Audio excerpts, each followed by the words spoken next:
where you go to download Our Wonderland, there's Bucks looking at you saying, "Are you sure you want to download this experience? It is not for the faint of heart." Welcome one and all to the finale of Our Wonderland by Carrot Patch's game, and well, we've got ourselves a essay warning. I think that's called sexual activity. Nonetheless, we're going to start this adventure and the full game is now released. 3 years or so of complete blood, sweat and tears by the developer. But let me just go with that again. Developer. And now let us commence with this. Once upon a time, there was a tree that could grant wishes. People would come to the tree and ask for their heart's desires. The wishes nourished the tree, and the tree would grant them. Is it the wishing tree? For the tree loved them. The tree loved everyone, and they shaped the tree's world. So this is where I ended off last time, like about 9 months ago as of the time of this recording, when I finished Arc 4. But people began to take the wishes for granted, obviously. They grew jealous and bitter, and began asking for more and more things, for horrible things. No longer did their wishes nourish the tree. Is this a metaphor for like what's happening with Our Wonderland? Because our origin story of trying to get to Our Wonderland in the first place all began from a giant tree or something? I don't quite remember. It's been several months since I last played Our Wonderland, let alone the beginning of the game, but I remember that the entrance point was like by a giant tree, or it's a giant tree itself.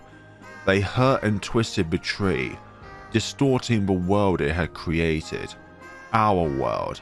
Heartbroken, the tree cast everyone away, vowing that it would never trust anyone again. I think that's just humanity in general, really. However, the tree grew lonely. It missed caring for people. It missed the joy and laughter. It missed the taste of their wishes.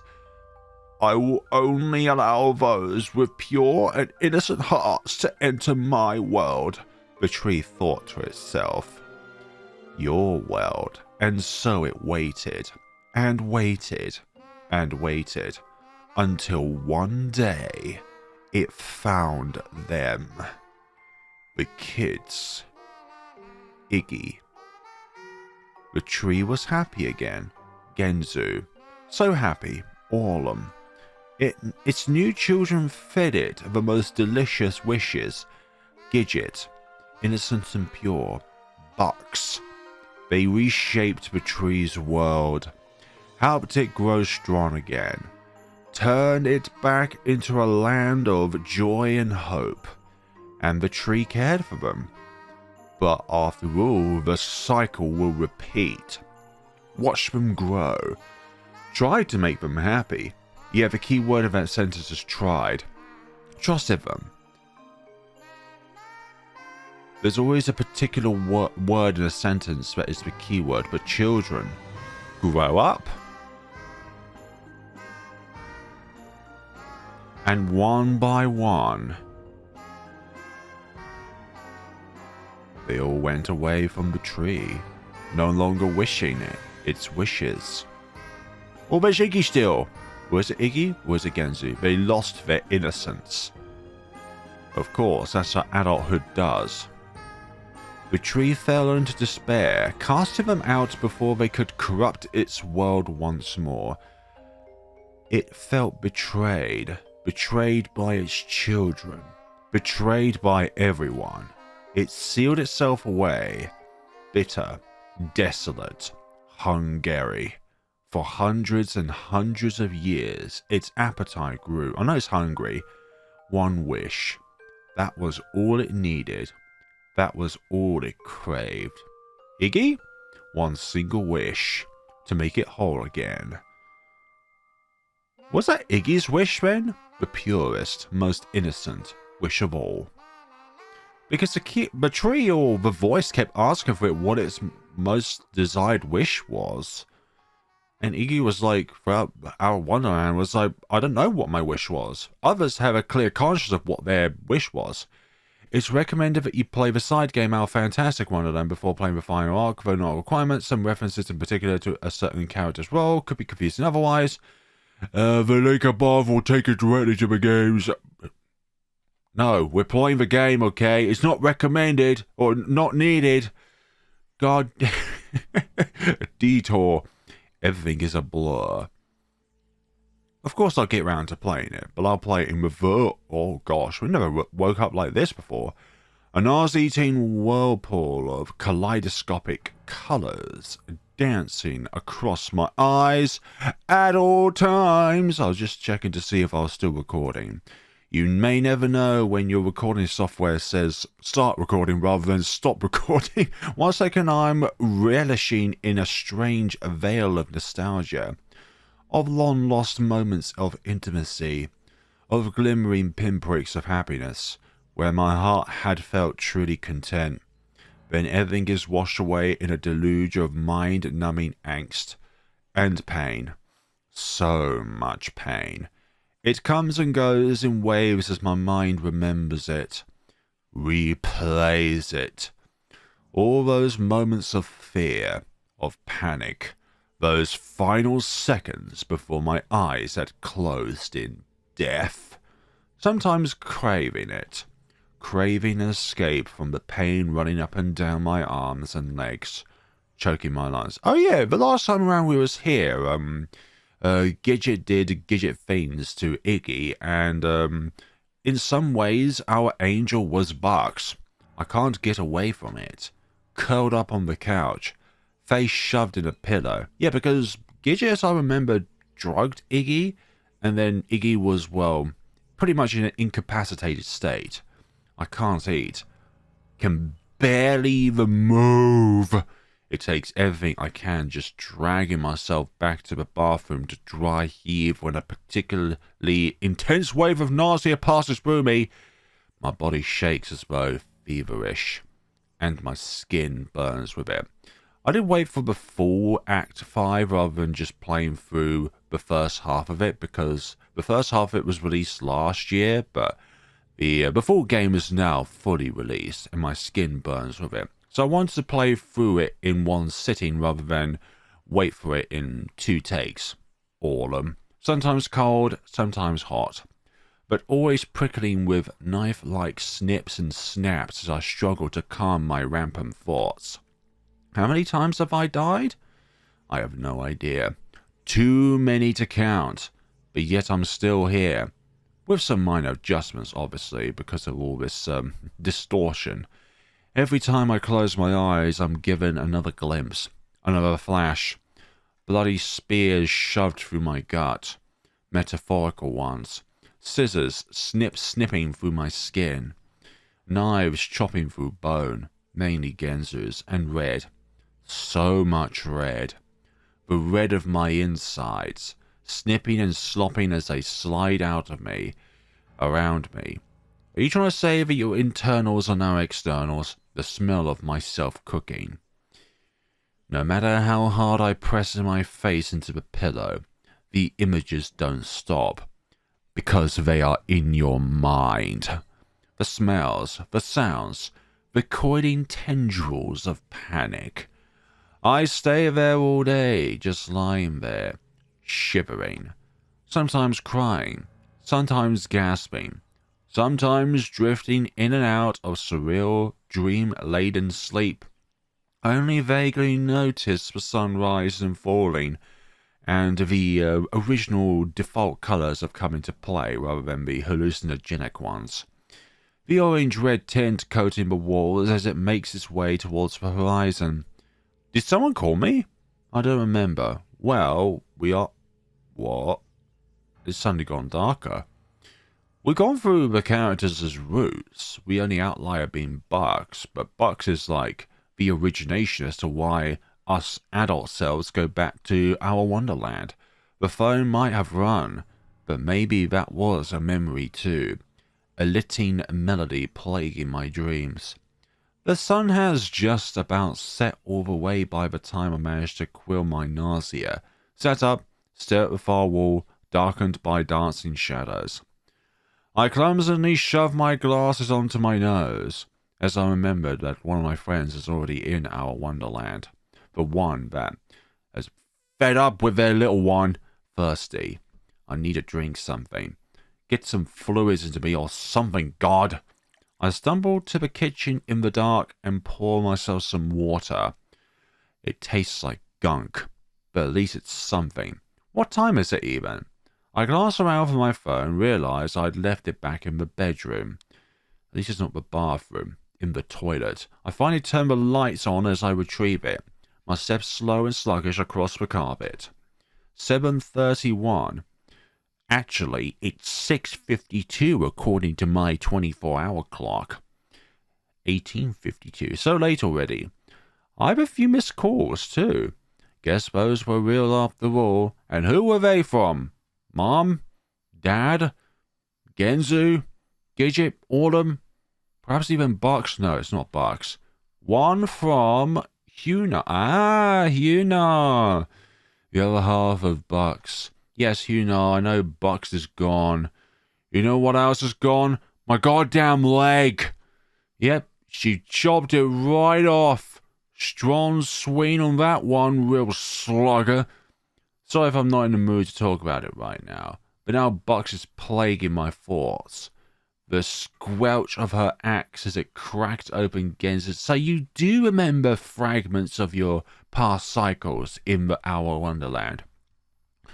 The way her arms trembled as she squeezed Orlam's neck so tight his eyes had begun popping out. That was in Orlam's as well. The blood staining her hands after she'd smashed Gidget's face into vertebral mush. Hey, in a way, Bucks did save you in some regard, even though it definitely was not a savior at the end of the day. I bring a hand to my forehead, feeling the cold sweat forming across my hairline. Then turn my attention back to the overly bright screen of a phone. Yuna's call isn't the only one listed. Who else called? There's also one from Genzu only a few hours ago. No message though. Genzu had never called me before. Well, I mean, he'd certainly called me before. Just, like, not in this. Weird. Whatever this is. Series of events?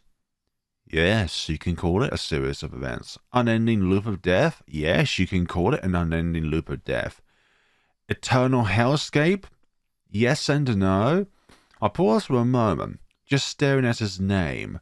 Could it be that he remembers too? There's something simultaneously comforting and terrifying at this thought.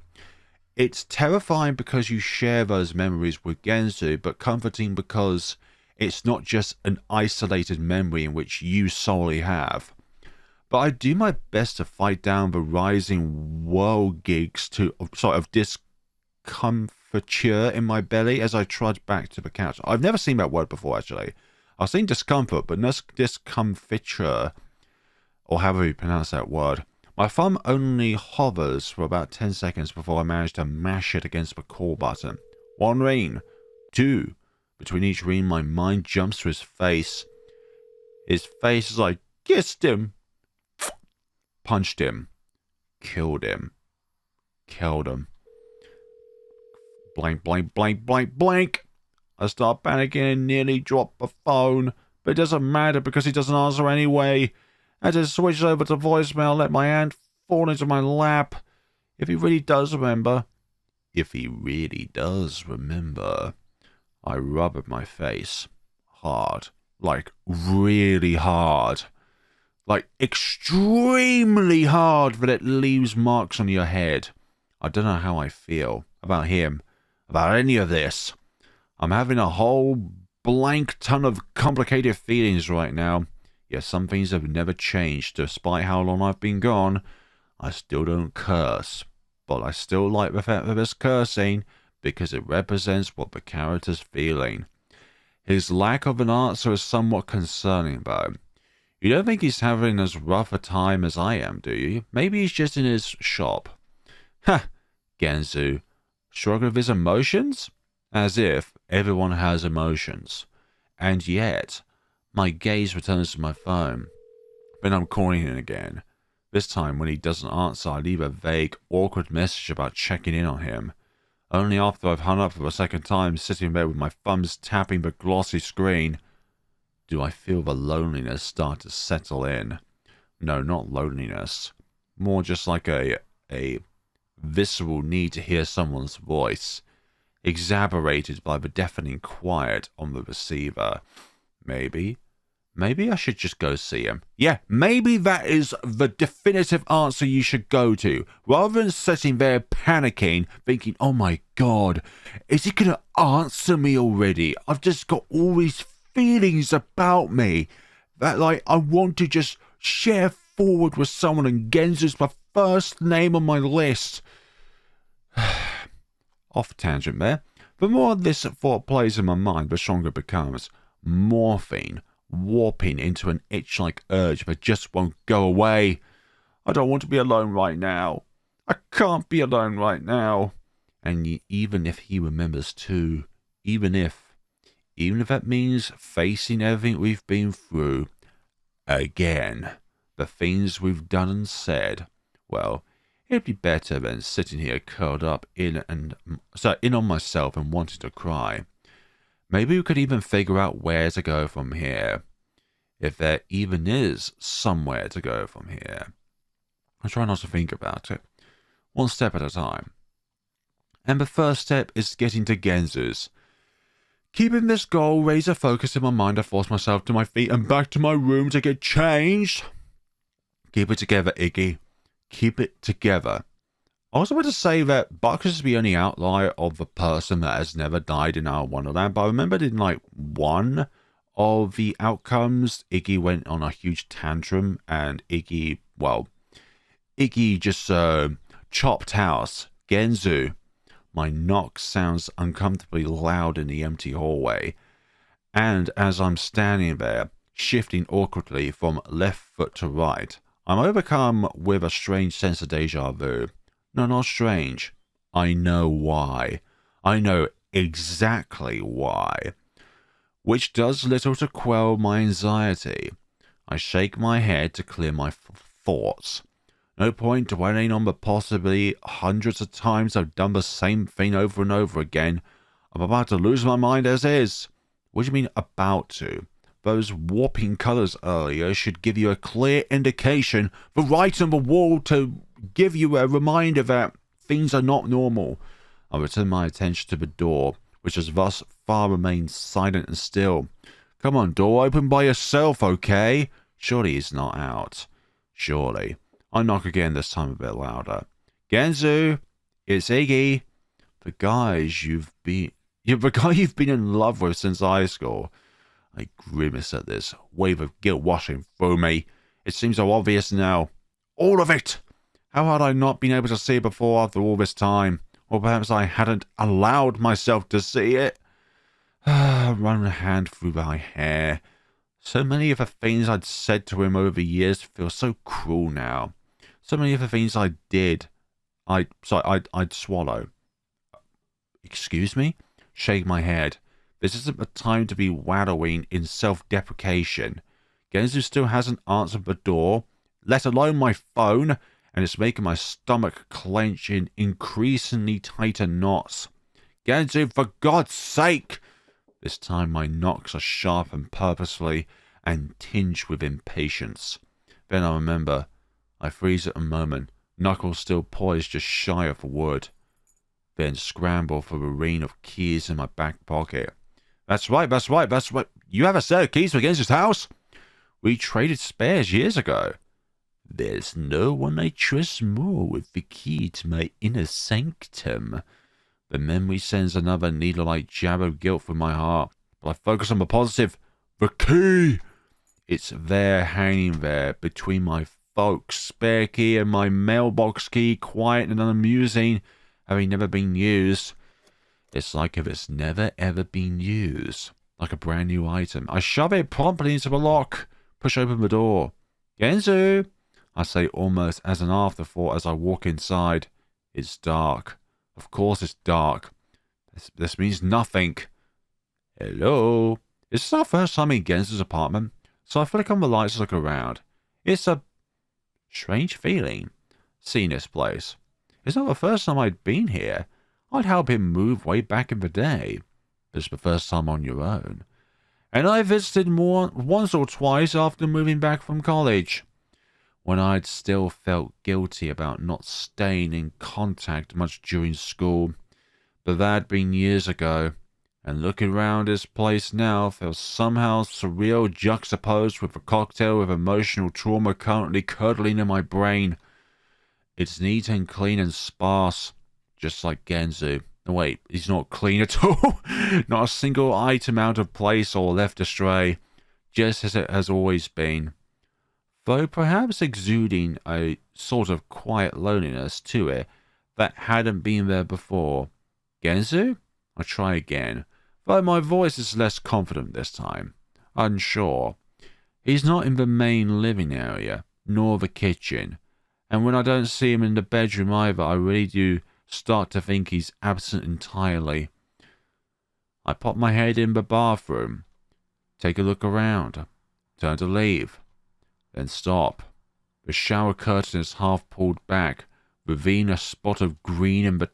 A spot of green? What the hell has my Genzu boy been up to? Aside from the sharting episode in Our Cinderella, and it takes me a moment to realize it's not an abandoned towel. Genzu? I stumble forward, knees dropping to the tile.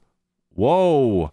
He's there, like a little ball rolled up in a tub, arms hugging his belly and eyes barely cracked. Genzu! My voice hitches, and I give his shoulder a hurried shake. He recoils at the touch, tries to turn away. Genzu, what's wrong? Another shake. It's then that I notice him shaking, his whole body trembling with it. Goodness sakes. Genzu, it's okay. I'm here. I'm here, okay?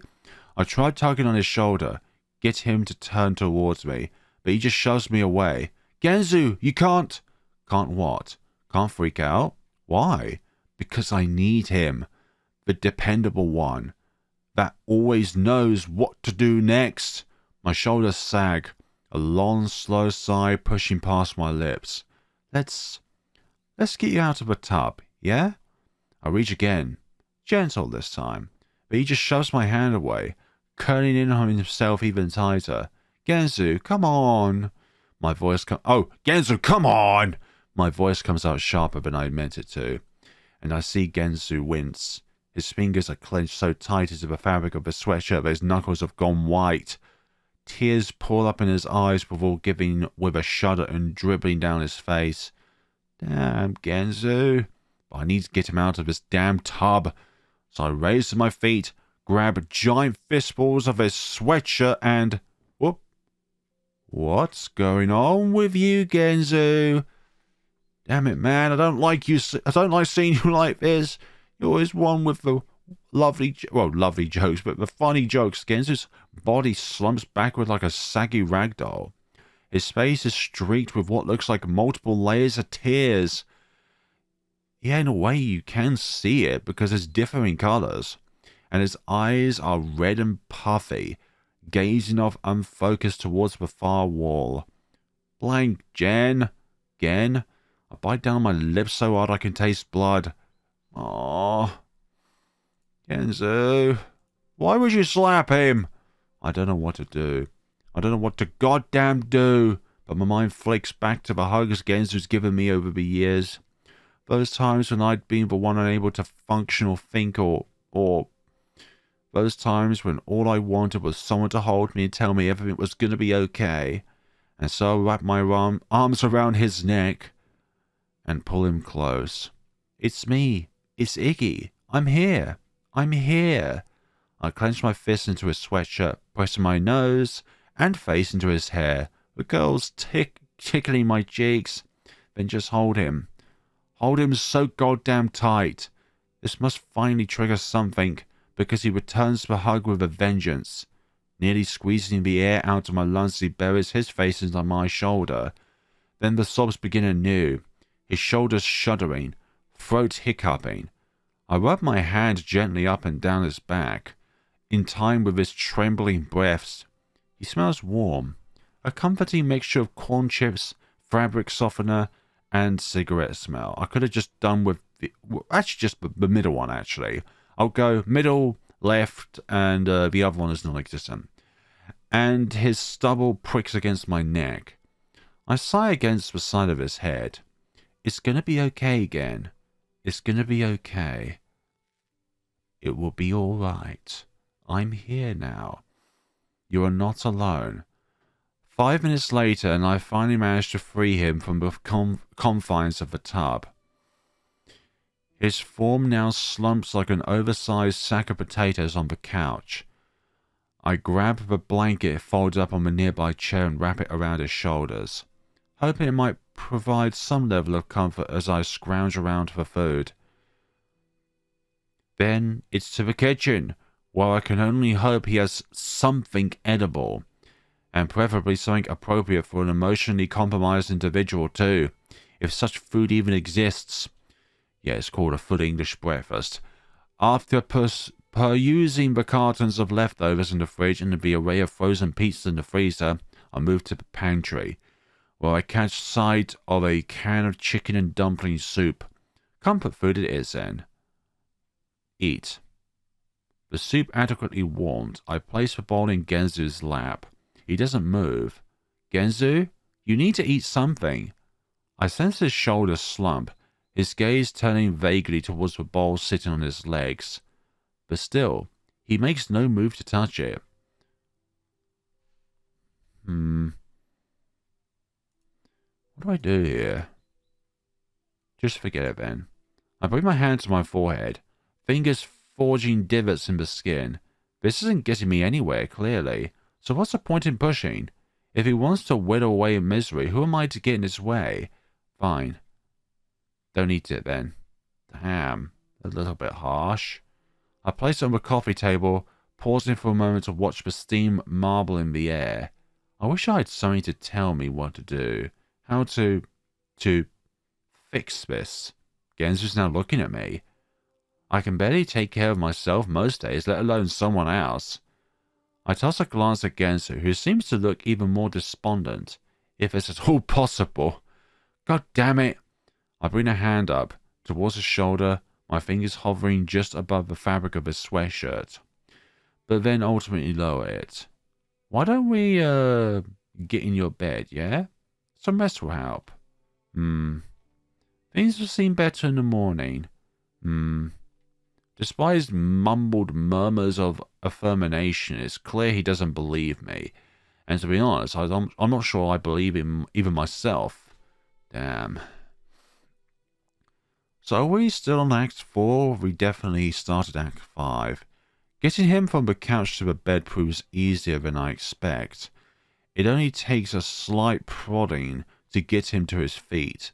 A light tug on his sleeve to get him to follow. He's like a dog at my heels, stopping when I stop, moving when I move. I hook my index finger in his and guide him towards the bed. Get some rest, yeah? I grunt of affirmation as he sinks into the mattress. I watch him for a moment, just lying there, covers to his chin. I shudder to think of the images plaguing his thoughts. Worse even than mine, no doubt. Yeah, because he has been butchered multiple times. You? Yes, by bugs, but it wasn't for, gluttonous purposes. Thinking about it summons a wave of nausea in my belly. But then there's also the fact that he was kind of butchered while he was still alive. It's like he had parts missing from him, but it wasn't like he was freed of the pain. It just continued. I'll, be in the other room in case you need anything. I scratch on my head, then my calf, then finally turn away. I pause for a moment at the door, wondering whether or not I should shut it, but ultimately leave it open. It's not like the light will bother him, and he might need me for something in the night. I wander back to the living room, not quite too sure what to do. The bowl of uneaten soup is still sitting on the coffee table. Not wanting to let it go to waste, I slurp away at it for a while, until the remaining dregs at the bottom start to get cold and unappetizing. Then I head to the kitchen to clean things up. I'm not sure how late it is by this point. Time seems strange. Yeah, you could say that again. Times do seem strange. or just the time itself, inconsequential somehow. I do, however, feel tired. My emotions have done a number on me today, leaving me more than a little sapped. So I curl up on the couch, using the blanket Genzu had left behind as a cocoon. I'll just rest a bit, maybe. A little nap. Something tells me they're going to be guided into the forest again. Then I'll check on Genzu. Yeah, that's what I'll do. My eyes are starting to drip. He could also be suffering from Act 2, when Iggy was a bit of a prick to Genzu. Like 2 heavy weights I no longer have the strength to lift. Need to make sure he has everything he needs. Okay. I drift off before I even realize it. I'll try to reach to a far ahead, actually. My snores punctuating the empty room. How do you even know that you're snoring when you're asleep? I suppose you can record yourself to see if you do snore. I drift in and out of restless sleep most of the night. When I wake up a little after 8, my legs are cramped and stiff, and there's a nice patch of drool on the couch cushions. At some point I must have taken my glasses off, because I find them tossed on the carpet a few feet away. God, I'm such a mess. I mean, there's the table over there with the red chairs. You could have at least put them on there. It takes me a few moments of blurred confusion before my mind sharpens into semi-Morse clarity. Right, I'm at Genzu's, on his couch, to be more precise. I'm just gonna say this out loud, that Genzu's just gone. He's just gone to the woods. What a night. I rub my palms against my eyes with a half-uttered groan and push myself to my feet. Coffee will do me some good. It only takes 5 minutes battling with Genzu's coffee maker before the reassuring sound of percolations hits my ears. It's a comforting hum, normal and real and tangible in the midst of whatever the hell is going on. Yeah, watching the slowly dripping liquid fall into the pot is almost enough to hypnotize me into a sort of slice of life complacency. This, in some ways, is slice of life. It's called a visual novel, almost. Then, as I'm searching the cupboards for mugs, the sounds of footsteps steals my hand. Ah, so Genzu is here. Iggs? I look back. Genzu's in the door to the kitchen, gaze pointedly vaguely in my direction. Yeah, it's me. A pause. I turn away from the cupboards. You were a little, I wave my hand as though it will somehow put words into my mouth, but it doesn't, and my voice trails off as expected. Genzu just grunts. He runs a thumb along his brow with a furrowed wince. Remembered you, but wasn't sure if it was some kind of fever dream my mind hacked up. Guess not, huh? Nope, it's me in the flesh. Or at least last time I checked. Don't just say flesh, please. I cringe and tug at my collar, feeling more awkward by the second. You, want some coffee? As if in direct response, the coffee maker gurgles. Sure, that'd be great. Thanks. A pause. Guess I'll maybe go shower. Sure thing. But he doesn't move. He just stands there, gaze pointed downward as he scratches at the back of his head. He opens his mouth, closes it. Opens it again. You really want to say something, don't you? Then simply turns around with a grunt, disappearing back into the apartment. We can't really just say, well, what's wrong with him? Because he's obviously in a state of mixed emotions. And probably barely any of them good, unfortunately. My shoulders released the tension. I hadn't even known they'd been... Another word I've never seen before. Sequestering? Once the coffee is ready, I bring 2 mugs of it back into the living area, seating myself with a slump down on the couch cushions. Genzu returns about 10 minutes later, looking considerably more alive and donning his usual cap. Exactly. Your coffee's on the table. Oh, right. Thanks. He sits on the opposite end of the couch, reaches for a mug, fingers seeking out the porcelain surface before curling around the handle with a tug. There's nothing quite like the first coffee of the day. Or your first tea. He brings it to his lips once, twice. Thanks, he says again, either because he'd forgotten or simply wants to emphasize his gratitude further. And then we sat there, both of us drinking our coffee, silent aside from the occasional sniff, the intermediate slurp. I don't know how to say that word, sorry. I turned my gaze to Genzu, wanting to say something, needing to say something, but every time the words get themselves caught in the back of my throat, almost like a fleshy pink fly trap has parked itself in my larynx. Larynx? I don't know that word either. Genzu is the first to finally speak. The suddenness of it making my hands jump. I gonna assume that you two I blink, shift my legs. He doesn't finish, but I don't expect him to. Yeah, I remember as well, I simply say. He winces. Pretty crazy. Yeah. Not that it, doesn't make sense somehow with all the bloody deja vu stuff is going on, But also like, holy hell, how many times have we, yeah. Will you say something more than yeah? I jump in my seat, spilling coffee up onto my hands. Sorry, Genzu rubs at his eyes, sighs. No, it's fine. Sorry. I sat my mug in my lap. My fingers are shaking. Do you want to talk about it?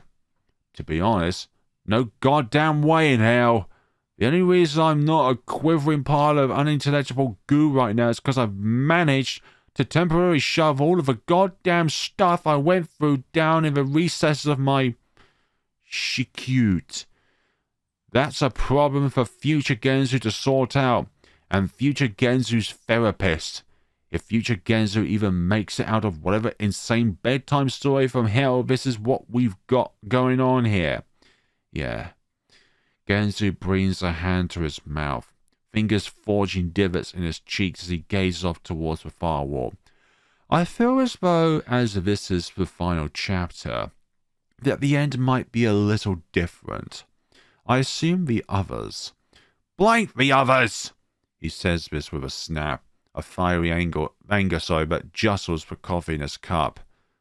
Blank them, blank them, blank them! He clenches eyes shut, pressing his knuckles against his lips.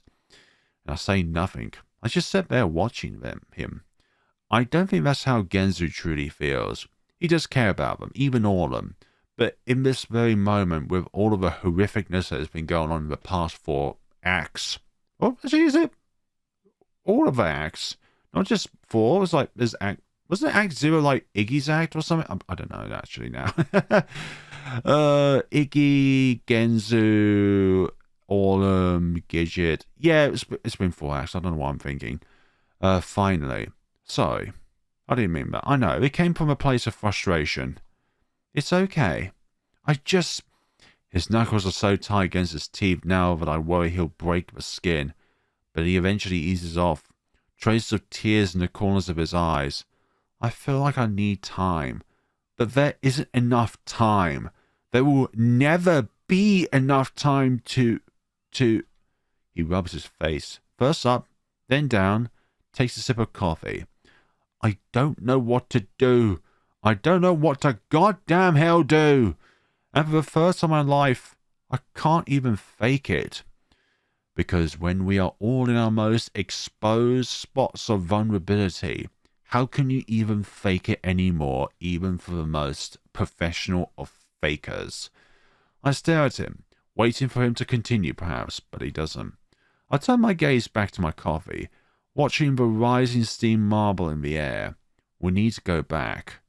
I say it without really thinking. A matter-of-fact statement. But one thing amidst all the questions we have about what's going on, about the horrors we've experienced about us, the 2 of us, and what happened between us, and what we even goddamn hell are, and where we even wanna goddamn hell go from here, or where we should go from here. But one thing we can be sure of. I traced my thumbs around the rim of my mug. Something changed. Something's different. Something broke. I don't know. I don't have any idea what's going on or why or anything. But there must be a reason, right? Iggy, in the fortitudes of your mind, you do have a vague answer, and it's to do with the characters themselves. In each time you've gone down to Our Wonderland, you've had a pivotal focus with one of your friends. Now this time, you've gone through all of those experiences with at least one of the characters. God knows how many times, at least one time. But surely, if you feel this way, then it must mean that the primary anchor here is now Bucks. A pause. And I just think this might be our only chance to fix it. Another pause. If there even is a way to fix this. Yeah. Genzu finally says, though his tone is begrudging. Now look for the one who's saying yeah. Am I right or am I right? Because he knows. I know he knows. And he knows that I know that he knows. And the cycle continues. That shared acceptance that something is calling us there. And that something will keep calling us there. Whether we remember the loops or not, things aren't gonna just stop. Not before we've fixed what we started. Genzu's hand is resting on the couch cushion next to him. Give it a reassuring squeeze. But like with everything, we save. I'm not sure if it's the anxiety plaguing my stomach. The thing that I need to reassure him. Or perhaps something else that I'm not quite ready to admit yet. But I find myself reaching out, hesitant to enclose his knuckles with my palm. I give his hand the slightest of squeezes, his fingers soft between mine. He gives a small start, then his gaze turns in my direction, eyes wide at first before softening. His lips press into a tiny smile as he clenches his thumb tight against my fingers. A bonding experience, a comforting one. I don't think they are even in the real world anymore. We tried calling Gidget and Orlem later. I'm not entirely sure why. As we both know it'll be no use. Maybe it's just for confirmation. Sure, things may be a bit clearer now, but that doesn't mean things have changed completely. We all still have our paths. You can say that again. It's almost like this is a visual novel, if that's the right way to put it. As expected, neither of them pick up. They're already gone. After that, there's nothing to do but wait. We obviously can't go until nightfall. Ah, you remember a lot then. That's just how it works, or something. So I run back home to shower and put on a fresh shirt. Gotta look my best for a trip down the tree after all. So that is a confirmation that wishing tree is definitely the place of origin of Our Wonderland. And as I'm headed out, I catch a glimpse of my messenger bag hanging off the back of the kitchen chair. Had it always been there? I stop, stare at it for a moment, then walk towards it, telling myself a shudder running up the back of my neck at simply post-shower chills. Just as I reach my hand out, however, my phone rings. I about leap out of my skin. With a grumble and a shake of my head, I yank the phone from my pocket, assuming it's Genzu telling me to hurry my ass up or something, but it's... Wait, who is it? Dead where I stand. Not moving a muscle.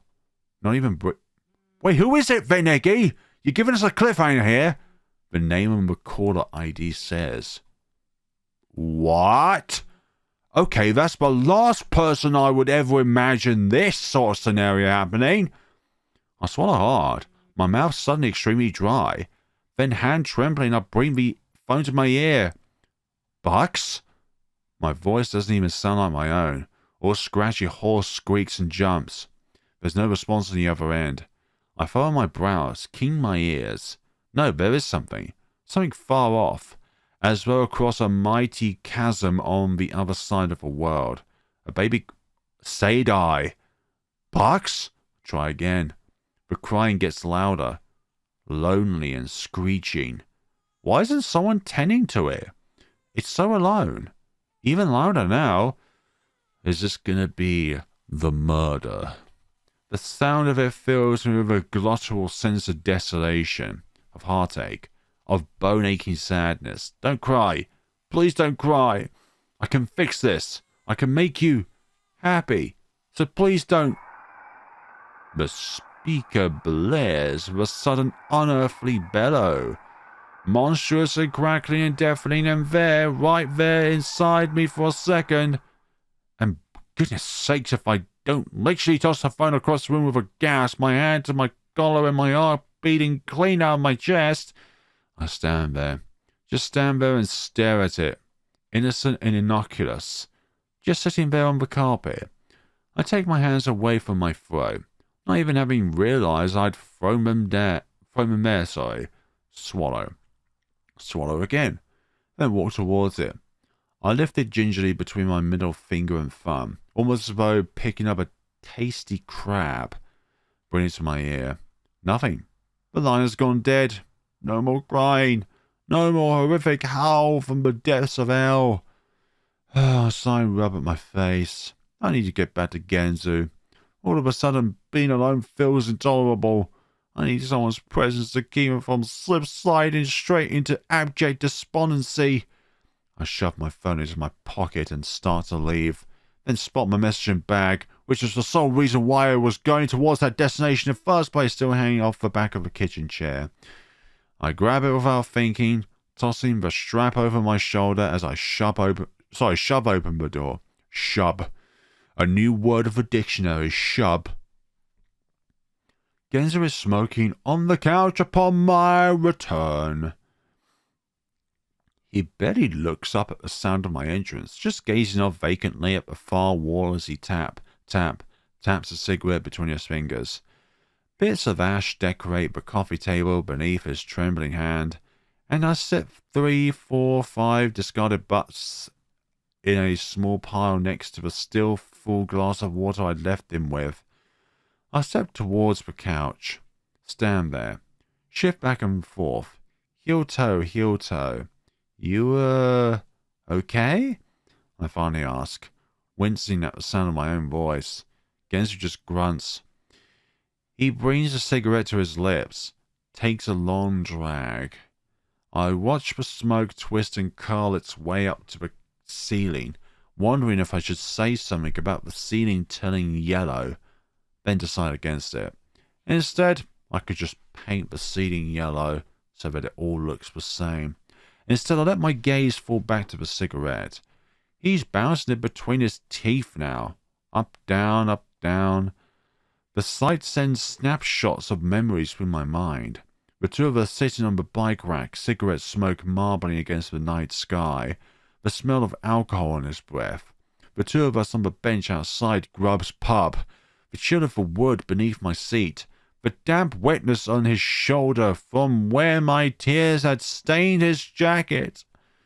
Just being with that person would be enough.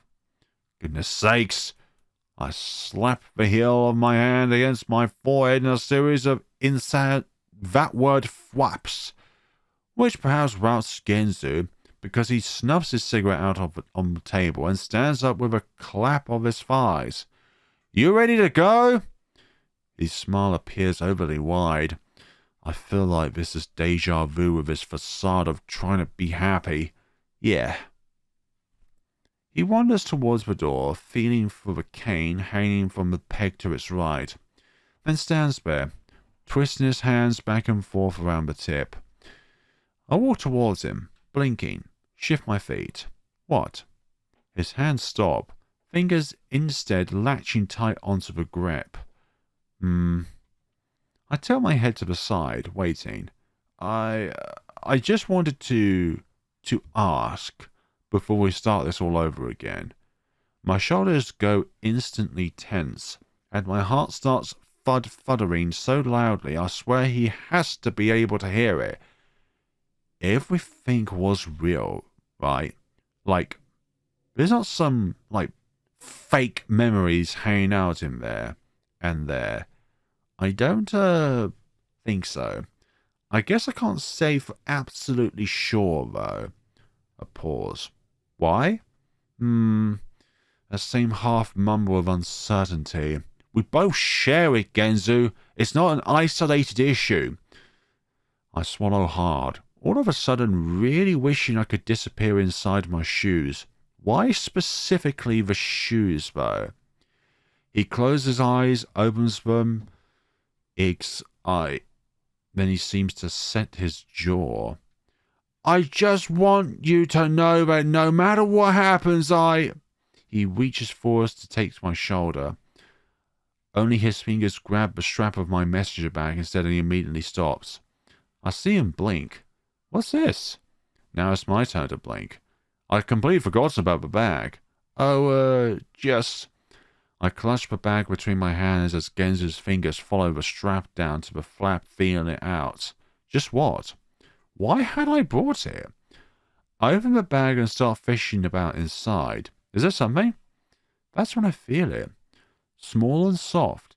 Its hair combed around my fingers. Is it your pink rabbit? I pull it out. Oh, it's a doll. Its button eyes stare up at me, and its cotton body sits limply in my palm. What is it? I find my voice caught in my throat for a moment, unable to breathe. Was it something from Our Wonderland itself? Please kill me, Iggy. Oh, it's the doll from the tree. A cold shiver of dread twists and coils up from the base of my spine. A doll? A doll? I handed it to Genzu, unable to endure it touching my skin any longer. Then I watch him feel it out with his thumbs. Didn't know you were the type to play with dolls, Iggs. He cracks a smile. It's not mine. It just stumbled its way into it. Yeah, that's what they'd all say. I swear it's not. I have no idea how it got there. In fact, it looks like a lot like Sadai. There's a knock on the door. It's not even that loud. But the fact that it's right next to us and right at a moment where our nerves are doing who the goddamn hell knows what makes both of us jerk backwards like we've just been electrocuted.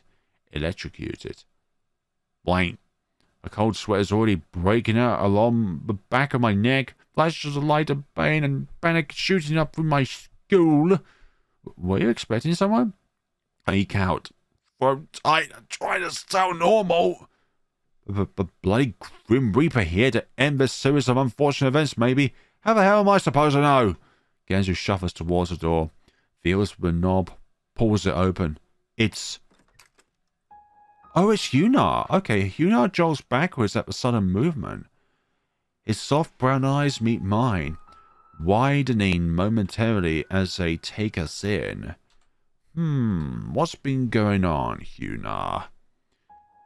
He's still got his hand raised, poised to knock again, but he quickly drops it, clasping his hands nervously instead. Oh, you're both here. Huna? Genzu cocks his head to the side. Huna winces. Isn't this like the first time we've physically seen Huna since the very beginning of the game and the barbecue? Like physically in the real world. Like not over the phone or anything like that. Looking very much like a scared puppy as he glances back and forth between us.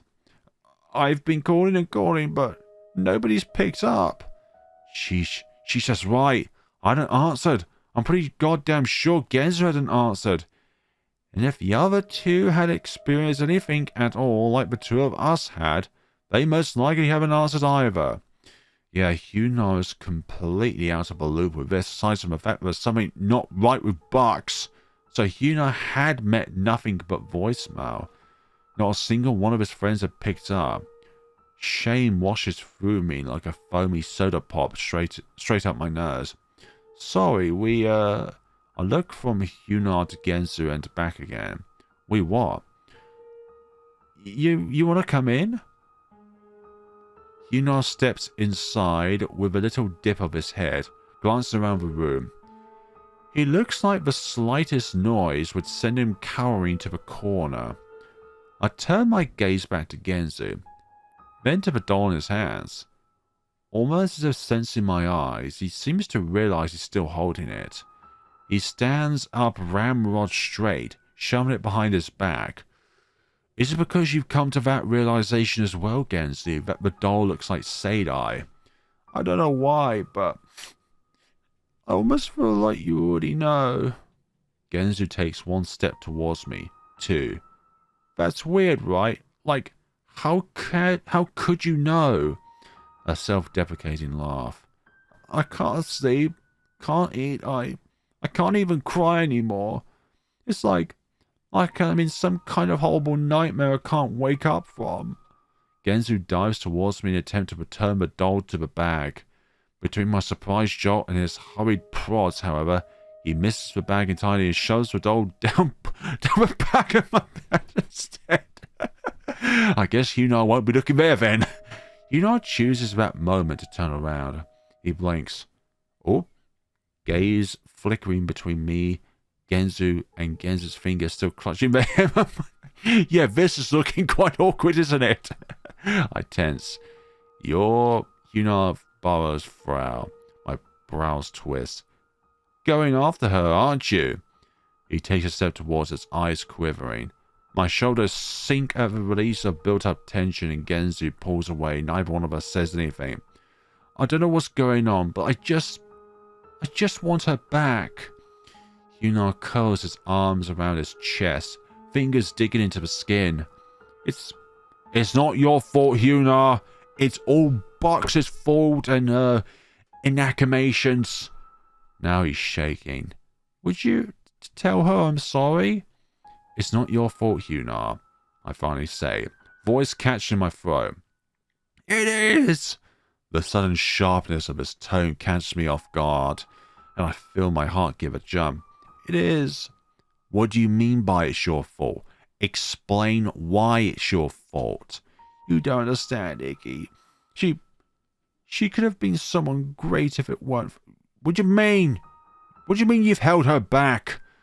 Don't you dare say that, Huna. Now I'm not sure what to say. So I stand silent. Even Genzu doesn't have any kind of quippy response.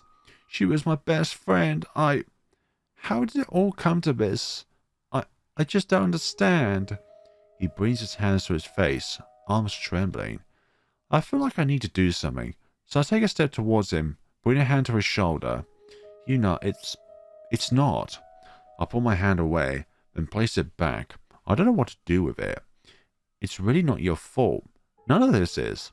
It happens. I should have been more adamant. He grabs the front of my shirt with an abrupt jerk. She was always forgetting to take them, you know, and I knew she hadn't. But she was so excited. We both were, all hyped up after the campus tour, and her hearing back from the club after playing for them. Everything just seemed like it was falling into place, and...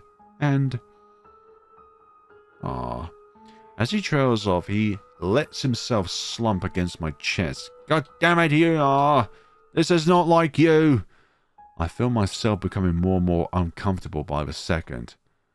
I throw a completely pointless gaze at Genzu, then bring an awkward arm around Huna's shoulder. So just tell her I'm sorry. Tell her I want her to come home.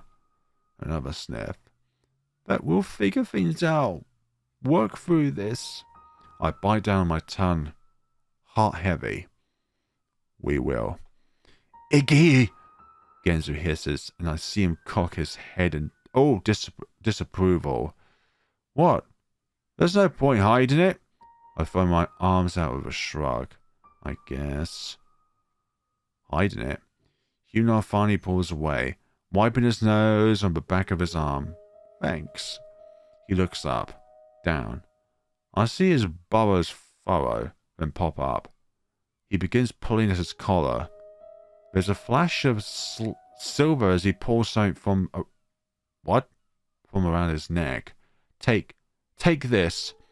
I hold out my hand as he placed a small leather corded necklace into my palm. A single pewter charm hangs from the end. 2 axes crossed in front of each other. Don't want to think about bucks and axes, for goodness sakes. I'd be lying if I said my heart didn't skip a beat. What's this? Our good luck charms. She has mine. If she even still wears it. I twist the doll silver between my fingers, taking in its design. Why axes, though? Huna laughs, brings his hand to his head with a sheepish grin. That's mostly an inside joke from our Dungeons and Dragons days. She was always the berserker in the group, and she still is. Quite a handful, too, you don't... Oh, our fantastic Wonderland, axes and all that. Quite a handful, too. You don't know how many of my carefully laid plot lines she completely obliterated. You guys play D&D? Yeah. He rubs at his neck, gaze falling. We used to do a lot of things. I'm starting to realize how little I actually know about the two of them. They'd always felt a bit removed from the group somehow, doing their own thing. Well, it's not like they have a child, or in this case had, but not exactly unexpected. Kind of hard to have romantic moments with us 4 losers weirding up the vibe. What do you mean weird? We're not weird, we're unique. Anyway, it's probably stupid, but maybe it'll help somehow. I closed my hand around the metal. They were our promises to each other, but no matter what, we keep fighting for our dreams. I squeeze it into my palm so tight the ridges cut into my skin, just like Bucks' axe did in Our Wonderland. Once Huna leaves, we start our trek. So it begins. It feels strange. Walking down that path again, past the darkened houses, the buzzing streetlights, knowing now just how many times I've walked this path before. Many, many, many times. I pat my pocket, perhaps in some aimless search for reassurance. They're still there. Both the doll and Huna's necklace. I thought Genzu accidentally put the doll into your pants, then let my gaze flick to Genzu, silent as he rolls the tip of his cane back and forth across the sidewalk.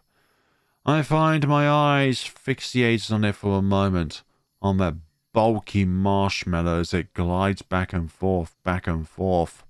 Are you talking about Genzu being the bulky marshmallow? Like a flickering will-o-wisp in the night.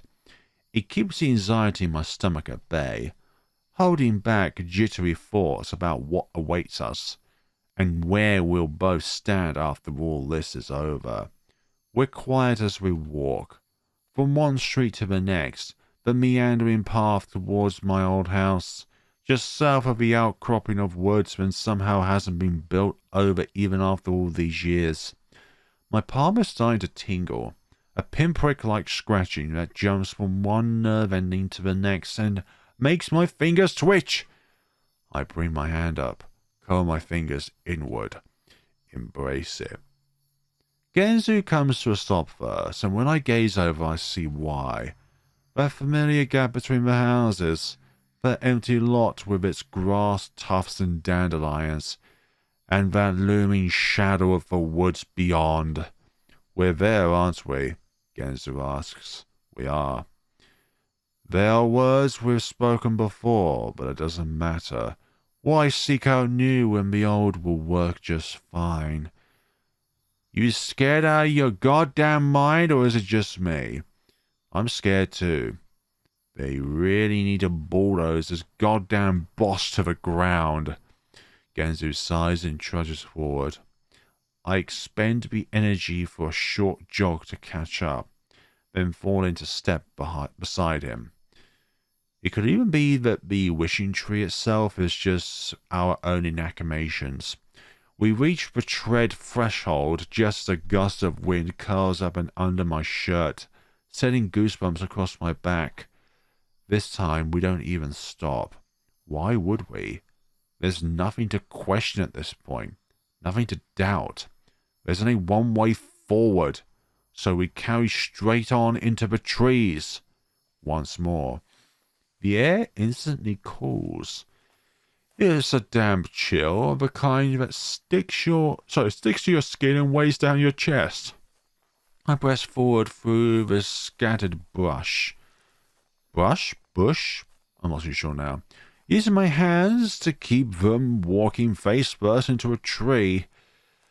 I can hear Genzu's cane whipping through the grass and snapping against bark behind me. I barely pay attention to the way I'm going. But it doesn't matter. I'll end up there anyway. I could turn around and walk straight the hell back, and I'd still end up there at this point. It's inside me now. I can feel it, swirling up within me. Like one of those cartoons where the smoke turns into a beckoning hand. This isn't Super Smash Brothers, okay? Where the hand just comes out and instantly kills you with a bolt of lightning, cutting up beneath my chin and guiding me forward. I close my eyes and simply follow. Colder. Snips and snaps prickling the hair on my arms. My heart echoing off my ribcage. Now the feeling is travelling up my neck, caressing my cheeks, coiling through my hair. A gentle touch, cool and sweet as it welcomes me back. I come to a stop. I don't even need to touch it this time. I know we're here. Genzu's cane raps against my ankles and he stops too. I'm not going to say anything about the weird-ass maternal vibes. I just got there for a sec, okay? Stuff's weird enough as it is. I say as though I didn't let you just bring it up now. God damn, I really never stop talking, do I? How have you not, slapped me straight across the mouth at this point? Because I don't have the energy to do so. I don't have the energy to fight your humor, Genzu, though it is welcoming. Gen. Alright, I got it. Genzu takes a step forward through the bush, thumbing his cane against the tree. Our tree. Where's Paul Bunyan when you need him, am I? I like this joke. I move forward towards the hole, popping a squat. Wait, what? What are you doing? Like monster weeds. Twitch my nose in expectation. But the scent that curls up inside my nostrils isn't sweet. It's metallic. Dank. Sour. Rotten. Ooh, I bring my hand to my mouth on instinct, my stomach giving a noxious heave. Goodness sakes. Has it always smelled like the back of my dad's old station wagon? Because golly doggery does that smell like pee. Whoever remodeled the joint needs to be pink slipped as in fired, okay. He's not wrong. There is something almost urinary about the smell, and sticky. I feel clammy. Sweat break out of my forehead as it sends uncomfortable pains of nausea through my bowels. Something's wrong. You don't say. No, really wrong. I shake my hand, fingers curling inward as my muscles tense. My breath is starting to accelerate. I guess it's a good thing we're here to fix it then. No, the fixing is down below. We're still on the surface, man. Yeah, I swallow, then grab the rounded edges of the hole and peek inside, lean forward on my toes. Or die horrible deaths and have inhumane atrocities performed on our mutilated corpses, but that's basically part of the course for us at this point.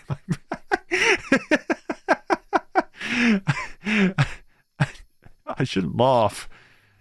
Genzu laughs and slaps me on the back, which knocks me clean up when I was walking forward on the balls of my feet and towards the gaping hole. Goodness sakes, Genzu. I panic, hands flailing and reaching for the edges, My fingers find them momentarily, but my momentum must be too great because 1 second my nails are digging into the bark and the next they slipped off entirely.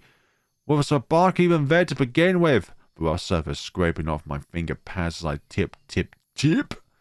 The last one I hear as my stomach shoots up towards my throat is Genzu's bemused. Whoops. Oh, sorry I slapped you into this dark, never-ending hole. Never to be returned, probably, before toppling straight into the hole. A big-ass, wide, gaping hole. The darkness swallows me. How many times have we gone through this now? And we are falling. I'm falling. Of course I'm falling. None of this is new.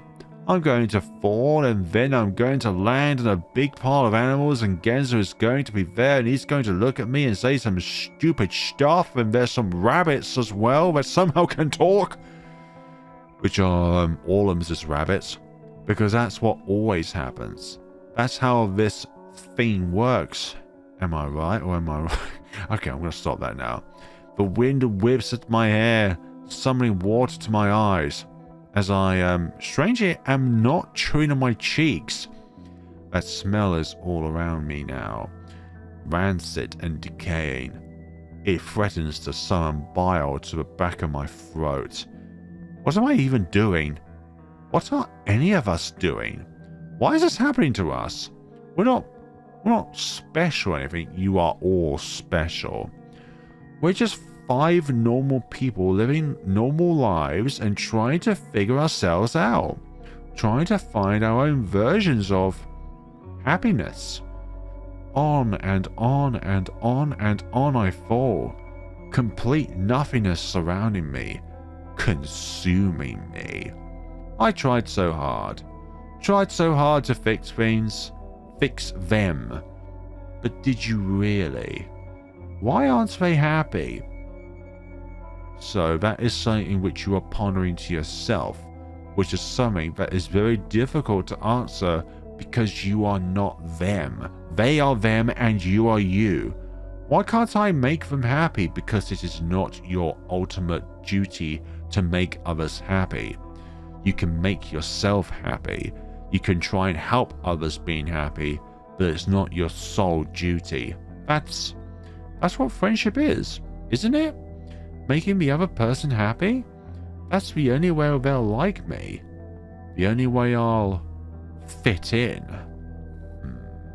Iggy. My sweet Iggy, that voice again.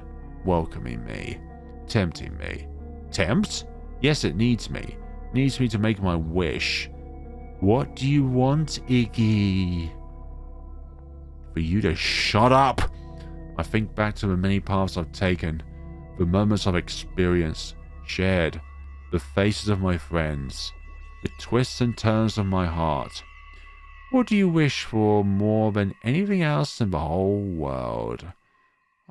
You keep saying this. Surely you must know by this point how many iterations of this cycle have been going through now. I don't know. What do you want from me? I bring my hands to my face.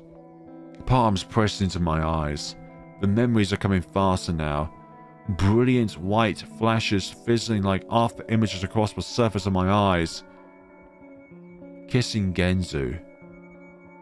Holding hands with Gidget.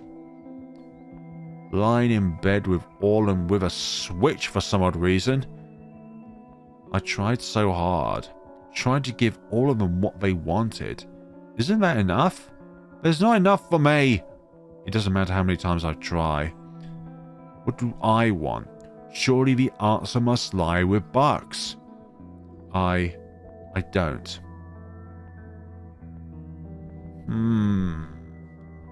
Very interesting. Very interesting indeed. Do I even want to think about them? That's a question. Don't think about anyone. Surely there should be a 4th person here, you know. Somebody that you haven't ventured into a route with. Or is it that we can select all 3? I don't know anymore, actually. Don't think about anyone. My thoughts go strangely blank. To myself. Maybe I'm Already happy? Am I? I don't know. I haven't ever really felt like I needed anyone. Not like that anyway. And that's... maybe I'm okay with that. I don't know. It's all so confusing. I don't know what I want. I press my hands into my eyes harder and harder. Why can't I? Why can't I? My body curls in and of itself. Heart beating, beating, beating. Just leave me alone! My eyes feel liquid hot, tingling with tears, tingling with overwhelming guilt and heartache, and a cruel and unbearable need to be to be cared about, to be accepted, to be loved. The feeling moves into my fingers. First tiny nibbles of numbness, then building into incessant zaps of electricity. Up, up, up my arms they go, growing and growing into my chest, into my stomach, shooting down into my legs. And loud, so loud I can't hear, can't think. Just when I think I can't take it anymore, I obviously land into the huge pile of fluffy animals. My mind goes blank. And hey, guess what? Iggy, there's something crunchy below me. I don't think Genzu is something that you call crunchy. An itchy, chalky clump of something all jolted into my spine like a lumpy pillow filled with beans. Iggy! Damn, I'm so tired. Oh, just 5 more minutes, Genzu. Can't you see I'm having my beauty sleep here? Oh, wait, the rabbit's already here. My eyes feel like they got 2 great big rocks perched on them. And my limbs feel like lead. Awkwardly placed lead, but lead all the same. Can't I get 5 more minutes? Maybe if I sleep long enough, I'll wake up and this will have all turned out to be some grisly, trauma-inducing nightmare. And I wake up in the hospital. Yeah, nightmare. My eyebrows furrow even in my lethargic half-sleep. A nightmare I can't seem to goddamn wake up from. No magical prince to kiss me and make all of us go, hey, Genzu's your magical prince.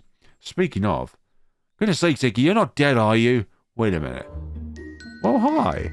My eyes snap open, only to focus instantly on Genzu. Currently about 5 centimeters away from my face and staring so intently I might as well be trying to bore holes through my skull. I blanch. Genzu blanches. So this house is a little bit different. It's looking a bit more decrepit from the last time we've been here. Usually we're on the first floor. Or as people in America would say, the second floor, because the first floor is the ground floor. Then pulls back with a start. Coughs into his hand. Oh good, you were out for a lot longer than normal. Or at least, like, longer than I remembered you ever being. Not that you pass out often, I just meant like here. Like, every time we're falling down this godforsaken root shoot. He pulls his hat off his head, molds it between his hands. Well, you might, about the proverbial farm on me there for a second. An overly zealous laugh. And goddamn am I not about to go through this whole Halloween special of H.R. Funkenstein myself. I bring a palm to my forehead, squeeze my eyes shut, then open, and look around. Yeah, this is different. This is not what I've been expecting. I stand up so fast, my knees stumble forward, my knees quivering like jelly. But what happened here? I finally manage to croak. Or whether rabbits have already been here and decrepit the place. Genzu seems to relax some. The mountain-sized crease in his forehead at least disappears. He tugs his calf back over his curls. Yes, someone really went to town here. Bloody postal. The cottage is, well, it's not ready anymore. Half burnt to the ground around us. It barely could be called a place of residence, let alone a cozy domicile. The once sweet and cheery walls are now ashen and charred. What furniture still remains has been busted in half or chopped into scraps. And the roof? Well, there isn't one. There isn't no roof. I stand up at the greenish-grey sky, my stomach curling in on itself as wind whistles through the blistered holes in the wall to play with my hair. Someone mad wouldn't share the cookies, maybe? Somebody forgot to pay electric bill. Genzu kicks at a broken bowl lying in the soot near his foot. I don't respond to his attempt at a joke. Instead, turning my gaze to a pile of animals I'd just been lying in. The pile is still there, but they're a mangled mess of melted fur and plastic, splotchy charcoal stains decorating what remains of their once woolly forms. I realize they've left streaky black stains all over my backside and quickly attempt to brush the chalk from my clothes. Glad to see things haven't been too blanked up beyond all reason after the great reveal. Wouldn't that be the craps, huh? But why would... I take a step out into the cottage proper, towards where the table used to be. Now all that remains is a circle on the floor where it once stood, the surrounding wood smeared with ash and grit. Why does anything that happens down here happen, Niggies? It's as inexplicable as my cravings for mayonnaise on pizza. I've learned to just stop questioning it. Genzu picks up one of his straw chairs and gingerly places it upright. Well, at least it's not my brother who wants to put feta cheese on everything, including curry. Yes, that was the thing that he did. It immediately collapses in and of itself. But this has never happened before. This is all so new. I spread my arms in emphatic persistence.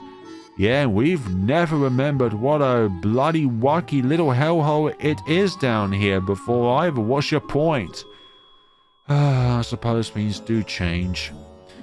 The anxious jitters in my gut have amplified 10 times past what I was feeling back on the surface. Yeah, part of me has expected some things to be different, but this is too much. This is. I curl my arms around my chest, feeling the crushing weight start closing in on me from all sides. What if this was wrong? What if we should have run for the hills? Gotten far the hell away from this place? What if this time things will be worse? Or better? Or has some kind of conclusion and that Bucks won't return here with Sadie again? Well, Sadie is still on the surface. That's what the smell of pee was. And probably blood as well. So much worse? Hard to imagine given everything that's already happened, but somehow not a single bit of me doubts that this place could make that happen. And we just waltz straight back down here on our own volition. I close my eyes clenched, but my chest is growing tight, breathe already shallow on my lips. But a sudden touch on my shoulder jolts me back into reality. I jerk back at a start. Hey, you okay? Genzu. I turn towards him, looking him up and down. His face is taut with concern. Just anxious is all. I scratch fervently at the back of my neck. You'd have to be brain dead not to be. When I don't return it though, his smile falls. He blinks, looks at the ground, then pops his head back up. Hey, didn't I say however hell long ago that I'd be your logically sound knight? So you got nothing to worry about. Sir Genzu the Gallant is back on duty. Sir Genzu the Gallant. Oh, for goodness sakes. That's one I need to screenshot. That does bring a twitch of a smile to my face. Are you missing a sword or something? Eh? He points a finger in the air, gaze going skyward. It's at the shop, sorry. You'll have to make do with a brawny banquet of my strong manly arms for now. He flexes his arms upward. I bring a hand to my mouth to stifle the sudden snort of laughter. I just hope you have your screwdriver on you. And I see Genzu's eyes soften in relief. I guess I can live with that. I wipe a spot of moisture out of the corner of my eye. Then drop my gaze, suddenly feeling a bit shy. Thanks, Genzu. Hey, what a Then stops, coughs, scratches beneath his cap. Finally, he clasps his hands together in overzealous jubilance. Anyway, Let's remove this cluttered caboose before we all get lung cancer. And by we all, I mean you, since it's too late for me anyway. What do you mean? Oh, you talk about cigarette encounterment. He trundles his way towards the door with only slight trouble bypassing the battered bits of burnt bric-a-brac, or bric-a-brac along the way. Let's see just how bloody effed up the rest of Mr. Spaniard's play places, shall we? He brings his hand to the doorknob, twists, only for the entire door to simply collapse in and of itself at the touch. He's left standing there with a slightly bronzed knob in his palm. He blinks, looks upward. Not how these things usually work, but okay, well at least the door is open, but it's a one-time use door. Looks like this whole thing could cave in on us at any second, I muse as I wander over. Almost as if on cue, a piece of crispy rafter remnant drops to the floor just to my right. I give a start, practically jumping through the empty door frame and out onto the path. Jumping much? Yes! Have you looked around this place? Genzu chuckles and follows like a calm, rational human being, while suffering on the inside. I give a nervous twitch and scratch at my arm, then turn my gaze to our surroundings. You say that it doesn't look that different. But how different is this tale going to spew into? I do wonder. Waking up in Wonderland. Thank you all so much for watching. We will return back to this at some point. When I mean some point, I mean the following day when you're seeing this. Or the following day when when I've put this video up onto the YouTubes. Thank you all so much for watching. It's a pleasure and a delight to be back on Our Wonderland.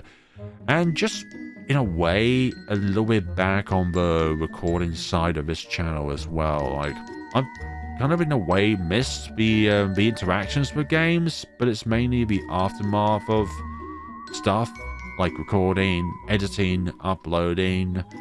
Like, it's the aftermath stuff I hate. The YouTube algorithm system, the way that it only placates towards the biggest content creators. That certain content creators have a monopoly on the platform. It's like what's even the point sometimes? But then you lost your point of interest when it comes to that factor because of the fact that, well, you lost your original focus of why you created the channel in the first place. And in my case, I wanted to create a channel in the first place to improve my own social skills and let out my own inner experiences of games as I go through them. And I feel like something that is definitely unique towards me in a way sometimes. Not definitively unique, but it's something that I share out much more because I like talking my mouth off all the time when it comes to these experiences. But it's like, I try to engage in games in a way that makes me feel like I'm a part of this environment, while at the same time not, because I'm not in the game, but I'm experiencing the game as if my eyes are Iggy's in this case, or my eyes are Genzu's, or my eyes are Gidget's. You're trying to emphasize and understand the perspective of the characters inside the games, even though they're not real people, but you feel that you have a connection with those people because you have experienced them in their best and their lowest points, of which they shared out on the space of this game, for example. Thank you so much for watching, everyone, and take care of yourselves.